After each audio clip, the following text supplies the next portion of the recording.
If you've been having trouble with your groin mobility and your internal hip rotation, for example, turning your hips over in a kick, then this video is for you. If you don't know who I am, my name is PJ May. I'm a flexibility coach. I help professional fighters all around the world develop elite flexibility, and I've been training flexibility for years now.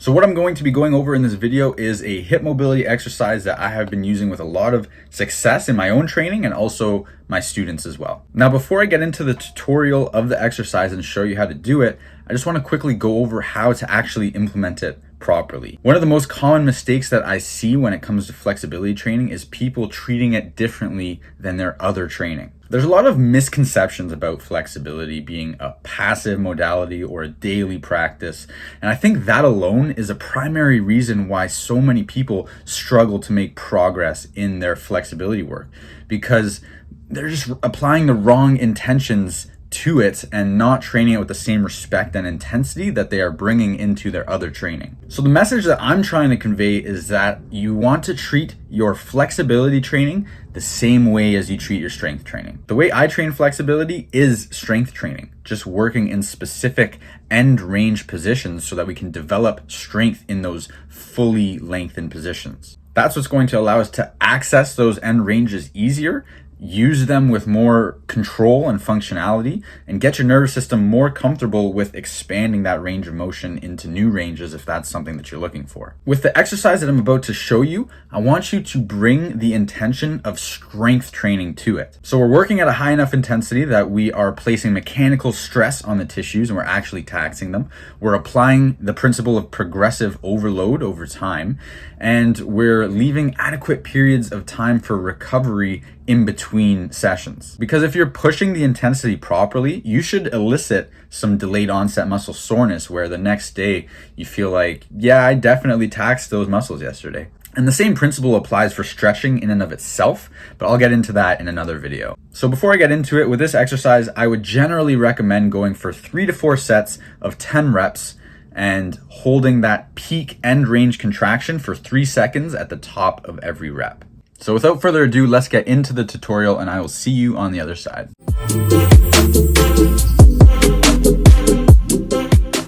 So what we're going to be doing here is some internal rotation strength work from a frog stretch position.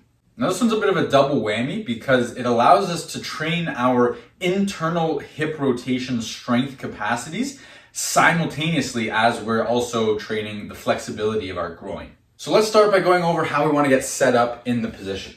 So we're going to start by just assuming a standard frog stretch. So you're going to get on the floor, spread your legs. We want our feet turned out. And we want a nice 90-degree angle at that knee joint there. And we can have the knees approximately in alignment with the hips. You can go a little forwards or a little back, whichever is most comfortable for you.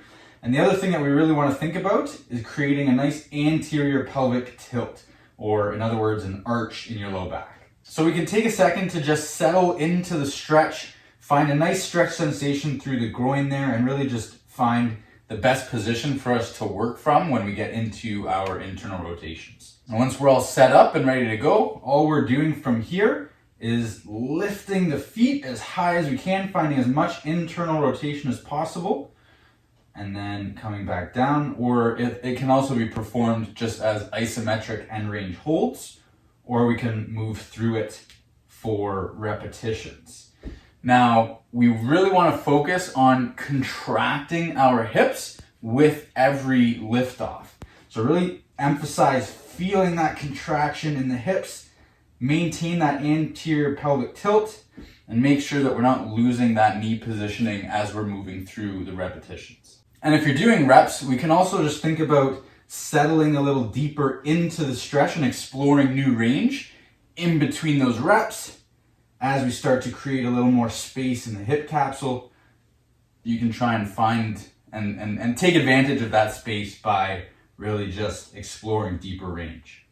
Now let's go over the progressions, and first we'll start with how to make this a little easier, and all we have to do for that is come down into a more downwards position. So the further down that we lean our torso, the easier this exercise is going to become because it requires less end range strength to find that internal rotation. And just for a visual here, you can see the more upright I come, the harder it is to actually maintain that height off the floor, that internal rotation. Oh.